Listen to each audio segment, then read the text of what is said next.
अगर आप comedy, prank, jokes, शायरी या कोट्स देखने के शौकीन हैं तो इस चैनल पर आपको ऐसा कुछ नहीं मिलेगा। यहाँ आपको मिलेगा वो जो सीरियस है। ये आपको पका भी सकता है। अगर आप ये सब बर्दाश्त कर सकते हैं तो ही आगे बढ़ें। ये दिल्ली का जंतर मंतर है और जनवरी के इन आखिरी दिनों में ठंड अपने चरम पर है और इस कड़कड़ाती ठंड में माएं अपने मासूम बच्चों को गोद में लेकर सड़क पर खुले आसमान के नीचे प्रदर्शन करने को मजबूर है। इनमें से कोई मध्य प्रदेश के सतना से है, कोई यूपी के इटावा से, तो कोई प्रधानमंत्री नरेंद्र मोदी के संसदीय क्षेत्र बनारस से। नमस्कार दोस्तों, देश के लाखों पढ़े लिखे युवा सरकारी नौकरी पाने के लिए तैयारी करते हैं और उनमें से कुछ 100 या 1000 को ये नौकरियां मिल पाती हैं। गरीब या मध्यम वर्गीय परिवार के लड़के लड़कियां सरकारी नौकरी पाने के लिए इतनी जद्दोजहद इसलिए करते हैं ताकि उम्र बढ़ने के साथ जब उनका शरीर कमज़ोर पड़ने लगे या वो किसी दुर्घटना के शिकार हो जाएं, तो उन्हें या उनके परिवार को अपनी ज़रूरतों के लिए किसी दूसरे के सामने हाथ न फैलाना पड़े। क्योंकि सरकारी नौकरी में ग्रेच्युटी और प्रोविडेंट फंड के साथ पेंशन की सुविधा मिलती थी, लेकिन सरकारों को ये बात रास नहीं आई और 2004 में केंद्र सरकार ने सरकारी कर्मचारियों को मिलने वाली पेंशन की सुविधा को समाप्त कर दिया। पिछले कई साल से सरकारी कर्मचारी यही बात सरकारों को समझाने की कोशिश कर रहे हैं और देश के हर छोटे बड़े शहरों में प्रदर्शन कर रहे हैं, लेकिन इसके बावजूद सरकारों के कान पर जूं तक नहीं रेंगी। इसका नतीजा ये हुआ कि ये सरकारी कर्मचारी दिल्ली की ओर बढ़ चले।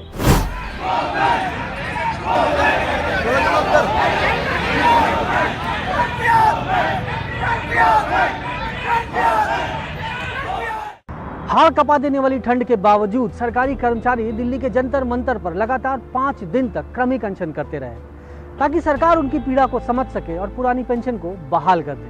लेकिन यहाँ भी उन्हें निराशा ही हाथ लगी। सरकार के इस रवैये के कारण सरकारी कर्मचारियों का गुस्सा लगातार बढ़ता जा रहा है, जिसकी झलक यहाँ देखने को मिली। ये आंदोलन जब तक नहीं रुकेगा, जब तक बीजेपी सरकार घुटने नहीं टेक देगी, पुरानी पेंशन बहाल नहीं होगी। मैं माननीय वित्त मंत्री जी से अनुरोध भी करती हूँ और उन्हें चेतावनी भी देती हूँ इस दिल्ली के जंतर मंतर से कि अगर वो एनपीएस के फायदे बता रहे हैं तो माननीय आप एनपीएस ले लीजिए और जो पुरानी पेंशन आप खुद ले रहे हैं वो हम सरकारी कर्मचारियों को दे दीजिए। 5 साल आपने देश को लूटने का काम किया, पुरस्कार स्वरूप आप पेंशन ले लेते हो। 60 साल मैंने ईमानदारी से अपने कर्तव्यों का निर्वहन किया, आप हमारे हाथ में कटोरा थमा दे रहे हो। अब तो आप ये देख लो कि साधु महात्माओं की भी पेंशन होगी 2000 रुपए और हम लोगों की कितनी है 1500 1200। इस संविधान के अंदर नेताओं की पेंशन का कहीं भी प्रावधान नहीं है। सरकारी कर्मचारी को सेवानिवृत्ति के बाद पेंशन मिलना उसका संवैधानिक अधिकार है। पूरे देश का 60 लाख शिक्षक, कर्मचारी, अधिकारी एक होकर अपनी इस ताकत का एहसास इन नेताओं को कराएगा।